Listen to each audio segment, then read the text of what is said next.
Binabantayan ngayon kung titindi pa ang pag-aalboroto ng Bulkang Mayon. Alert level 3 na ito ngayon at may paglilikas na sa mga nasa loob ng 6 na kilometrong palibot ng bulkan. May report si Chino Gaston. Biglang nagliwanag ang tuktok ng Bulkang Mayon pasado alas 10 kagabi. Ayon sa Vivox, nagkaroon ng incandescent rockfall shed ang Mayon. Pasado tanghali naman kanina, nagulat ang isang nagbi-video sa Mayon nang dumami ang ibinuga nitong usok. Oh my God!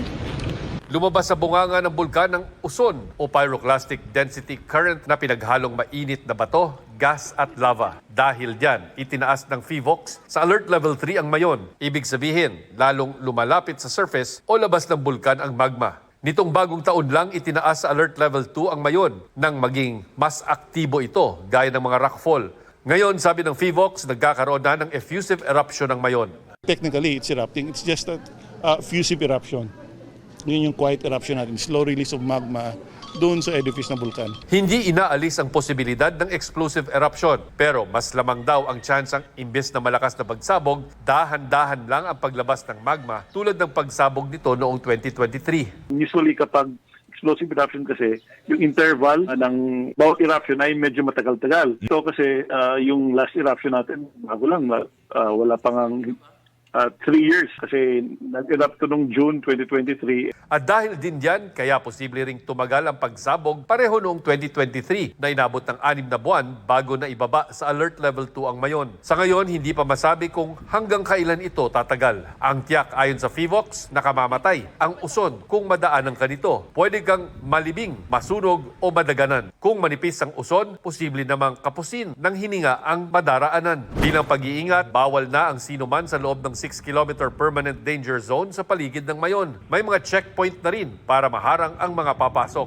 Mga nasa 6 kilometers na dapat sumunod tayo, no? Kasi we want to really emphasize na no man's land yan pag ganito yung mga alert level. Sa pilitan ng pinalikas ang mga nakatira sa loob nito sa Kamalig Albay. May preemptive evacuation din sa Tabaco City, Ligao City, Malilipot, Daraga at Ginubatan. Nagsuspindi rin ng mga klase. Ipinahahanda ang face mask sakaling magka-ashfall. Ligtas naman ang pagtanaw sa Mayon sa labas ng danger zone. Pero may limitasyon na rin sa turismo. Ano tayo doon, maghihigpit tayo, yung mga ganyang yung trekking. Siyempre may mga kasi yung safety pa rin ng tourist natin.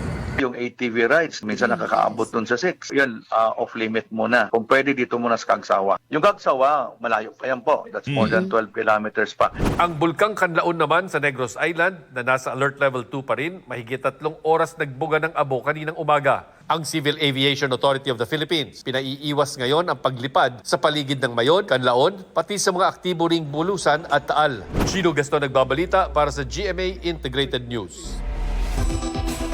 Ang pag-alboroto ngayon ng Mayon at pagbuga ng abo ng Kanlaon may kaakibat po na panganib lalo na sa kalusugan.